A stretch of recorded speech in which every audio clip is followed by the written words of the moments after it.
Do you have any changing musical influences now that you've toured with a lot of other acts? Do you take things from their styles and incorporate it into your own? Yeah, you do. I mean, there's definitely no. I don't think there's any way to remain static as a musical group. I Hmm. mean, we've always just sort of been the sum of our like collective tastes, you know. Um, and now more than ever, I think in the beginning we were a little more isolated. Like I would just write songs in my room and Hmm. we would put it to music. But now more than ever, we are fully, you know, in that river of music. Like we live in that cultural like river of the music scene in Canada. Like Hmm. it's now our lives. Um, and so you hear what's going on, you see what's going on. You know, being out on the road, playing festivals, especially, you end up seeing a lot of acts, seeing a lot of different things, and they you know, you can't help but have them affect you Hmm. and inspire you. And so, which is, you know, it's kind of beautiful being on the road with the same 5 or 6 people for years, because you end up seeing the same things and being Hmm. changed by the same things pretty much, you know. Right. Yeah. um, and so it's funny, you end up growing closer to one another, obviously as friends and as humans, but in terms of your taste and your direction, you end up growing closer too, because you're sort of experiencing the same things together, Right. Yeah. which is beautiful. That like Hmm. that you know, we've been together, I guess, about 9 years now, and it's not always been the same crew, but pretty much for the lion's share of it, it's been the same crew, Hmm. and it's cool that it just gets easier, you Yeah. know, it just gets better. What a Definitely. surprise! You know, I didn't expect that. Hmm.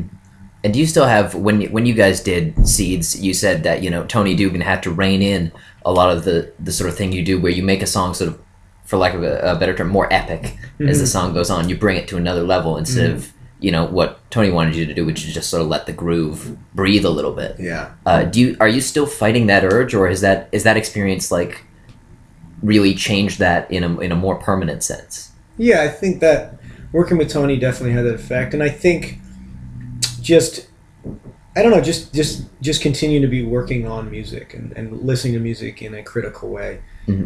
You begin to see, you know, that I feel like the way we did it before was maybe more immature. You know, like Right. Yeah. I wanted like every tune to be everything all the time, like Hmm. to be tiny and whisper quiet and huge and crashing uh, you know, and passionate and massive and life changing, and as you know, you get older. I don't know if it's just getting older. Maybe it's just getting older. You just feel those emotions a bit less, Right. Yeah. less intensely, or maybe you just learn that like a lot of the music that you love is just like 3 or 4 instruments. You know, like the verse can just be bass, drums, and voice, Hmm. or just, you know, and then maybe the drums just play in the chorus. You know, like it doesn't need to be everything all the time. In fact, that's ends up being kind of dull. Um, and so, yeah, we've definitely gone further down that road on this record. You know, just like looking at what we love and just looking at what sounds good. You know, you don't need to have everybody playing the whole time just because Hmm. they're on stage, Yeah. just because they're hanging around. And if you have 2 or 3 instruments that are playing great things that interlock in a really great way, you don't need to put anything else on top of it. You know, just Hmm. let it be its thing. Yeah. So we, you know, in terms of arrangement, we've been doing that, and I think in terms of songs and style, we've been doing that. Like, what's wrong with a simple song? You know, what's wrong with a song that is just like verse chorus middle eight chorus? You know, like that. Hmm. You know, and obviously that's been handed down to us from above. You know, like our management is like, dude, write a fucking single for once in your life, could you please? You know, and the labels are obviously echoing that, Hmm. and you know, I don't know. I've kicked against that for a long time, you know, Yeah. because I just don't want to do what everyone does, and I don't want to I don't want it to be simple, you know, because nothing Hmm. is really like, even just like the feeling that you write the song about is never simple, and Hmm.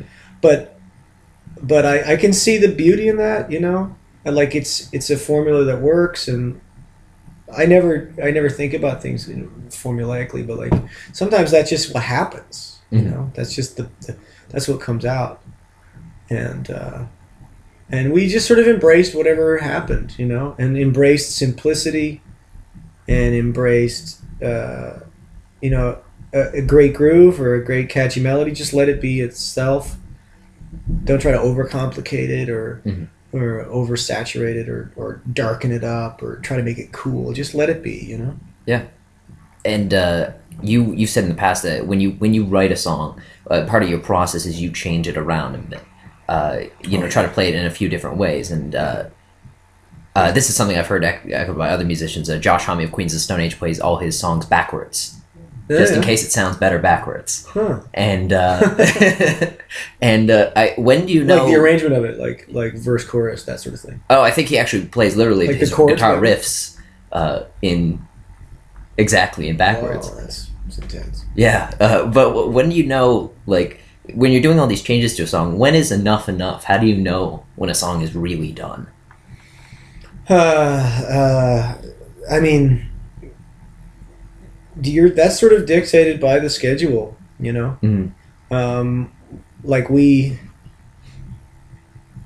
This record happened later than we expected. Right. We wanted to be in the studio last summer, last summer, and we ended up finding our producer in the spring, and he was just about to have a baby. And so we couldn't ask him, obviously, to do anything for a few months. Yeah. And so we didn't get around to it till mid-September, maybe October, and I think it was like October, November, and a bit of December was our session. And so we had an extra 4 or 5 months of just pre-production on our own before we got to hit the studio with him.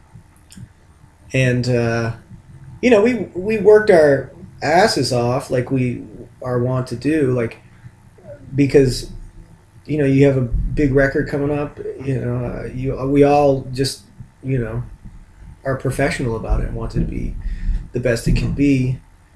But it's funny when I think back to those 4 months where we worked crazy, 4 or 5 days a week, rehearsing, arranging, recording.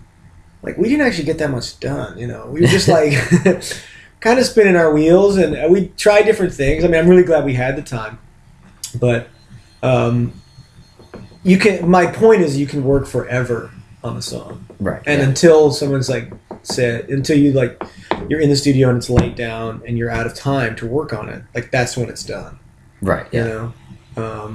You can at some point, I think there's a law of diminishing returns. You can for some of the songs that we worked on that summer, we spent a month or two on songs that didn't end up being on the record, or because I think we thought about them too much. Right, yeah. And just fucked with that initial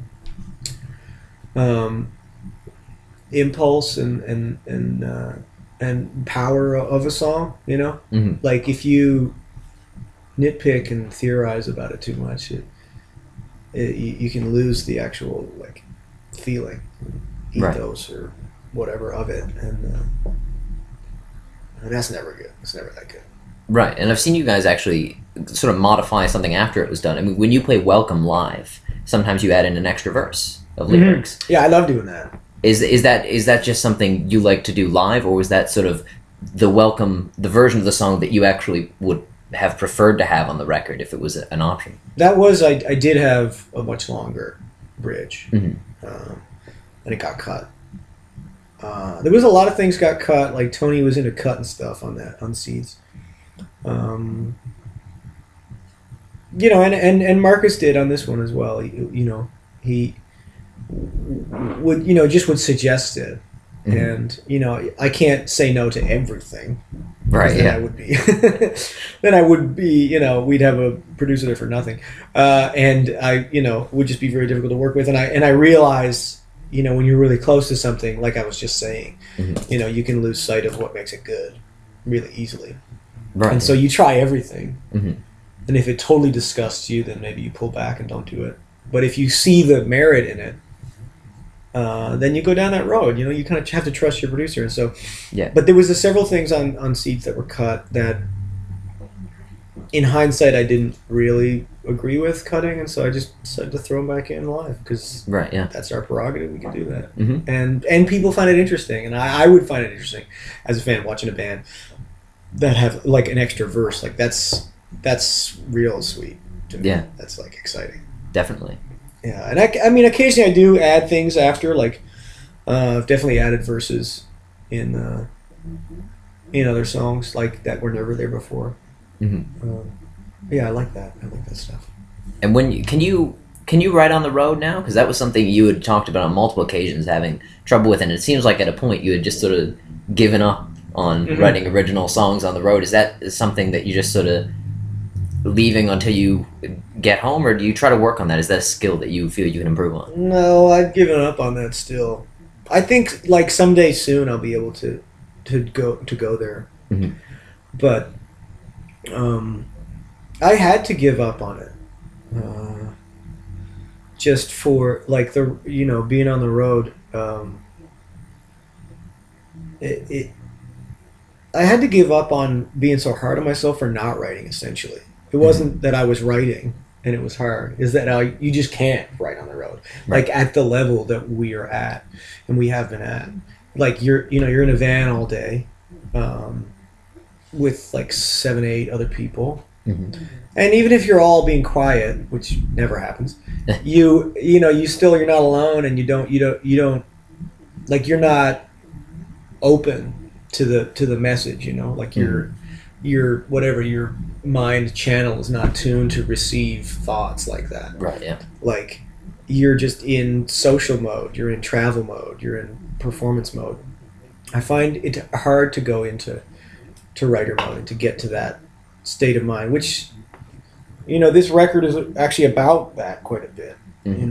That is the second sight, to look at the world differently and to like free your mind to be open to seeing things differently and seeing things in a different way, to get to that, to harness and like to nurture that way of seeing, trying to shut off the left brain, the daytime responsible, rational brain. Yeah.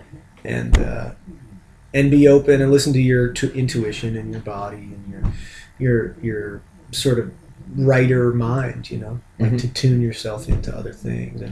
And so yeah, I mean, I find it difficult to do that when surrounded by a bunch of friends, Yeah. That's more of a solitude thing for me right now. I would love to be able to work on that. And I think in the future we can. Like we did a tour this summer on a bus. And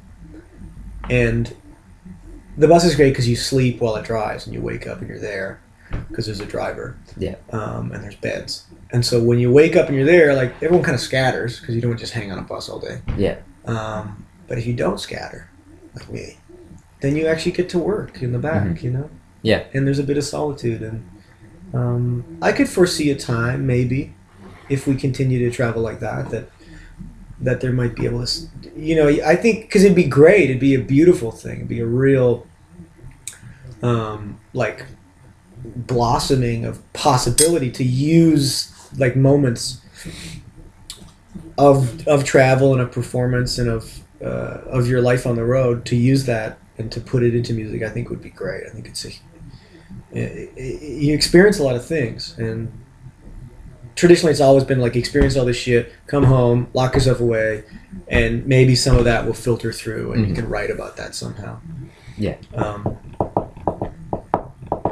But I don't know, to harness it in the moment I think would be a very good thing to do if you can, which I still can't, but maybe you can someday, And your experiences, of course, you draw from your experiences in everyday life, but you have and you've mentioned before about your experience as a writer influencing, the way you write music, your particular sort of style. But I'm curious about your experiences as a reader, because you draw from a fairly diverse array of literature. I mean, I remember when you guys did the self-titled EP, you had Raskolnikov, and then all the way up to when you did Seeds and you have Young Glass. You seem to do quite quite a bit of reading. Talk to me a bit about your literary influences and how they carry over into your work. Yeah. I can't help but I just can't help but be moved by really good writing, whether it be novels or poetry or films or even artwork. Like when you're or even just emotions or challenges in your life, like things that really move you. I don't know. My impulse is to take it and to mark it down and maybe to sing about it because it feels important.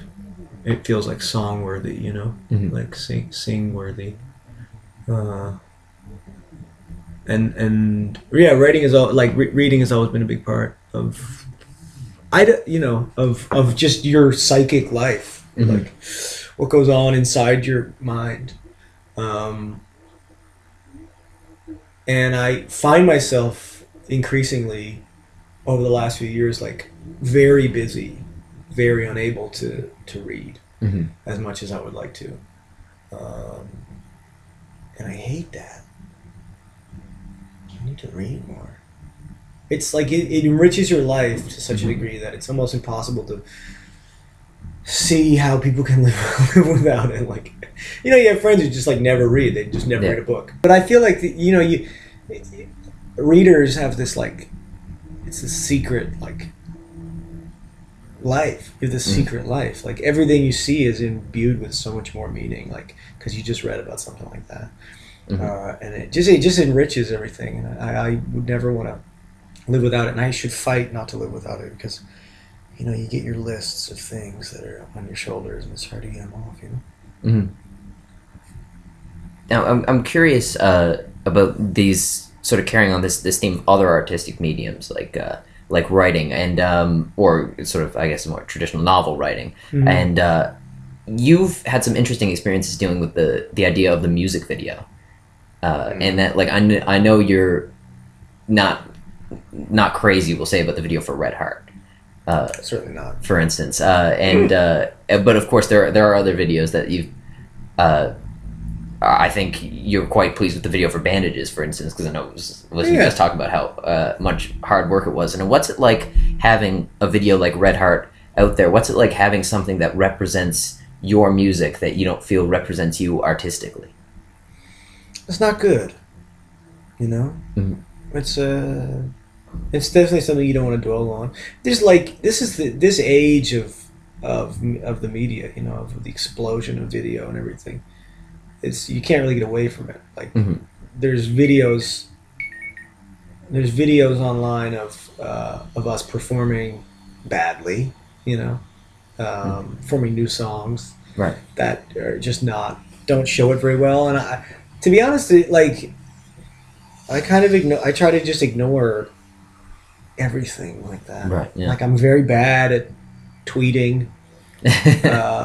You know, I still like push myself to write tweets like once a fucking week, if that.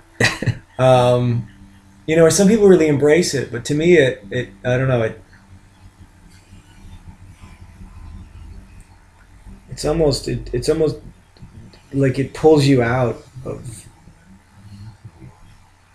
being an artist or being a writer. Like that sort of like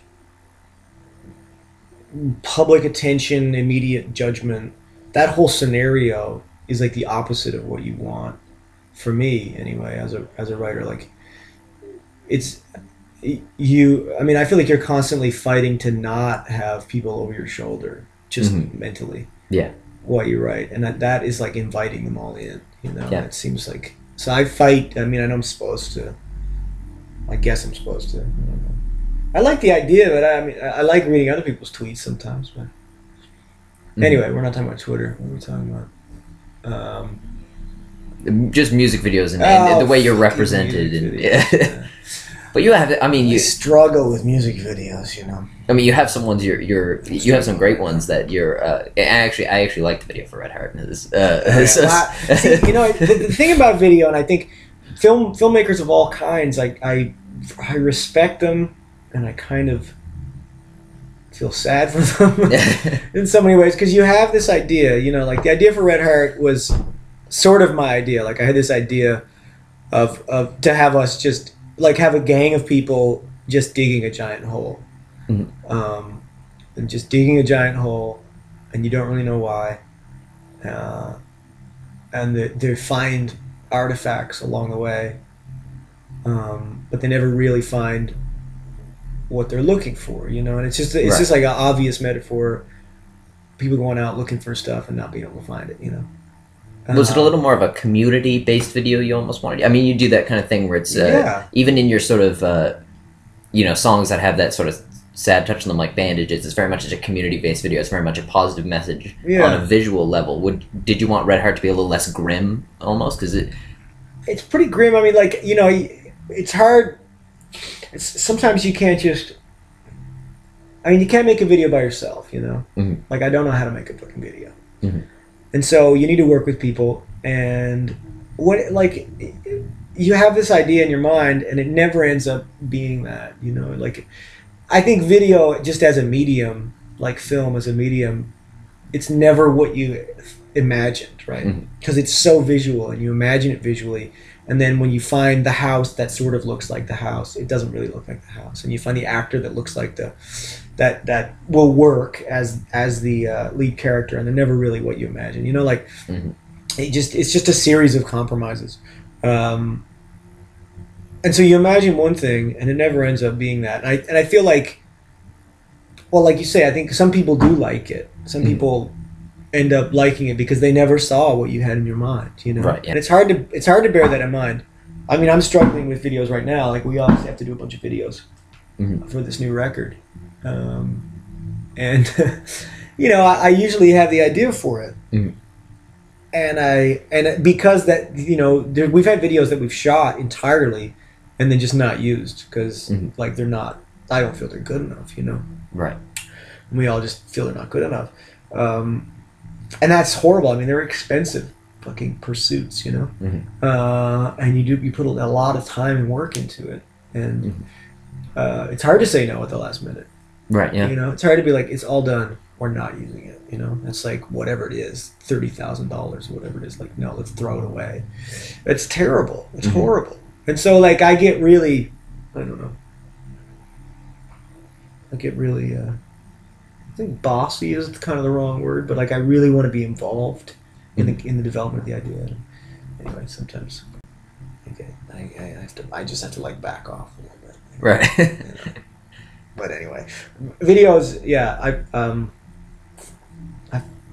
probably just rambled a little personally about myself there, but they're very difficult. You know. Yeah. They're very difficult, and. You know, when you feel like something doesn't represent you aesthetically, thematically, visually, it's hard because it's out there and it gets seen, whatever, hundreds of thousands of times, you know, and it's like, it's hard to think about. People judge it, they really do. Yeah. You know, they judge you on it.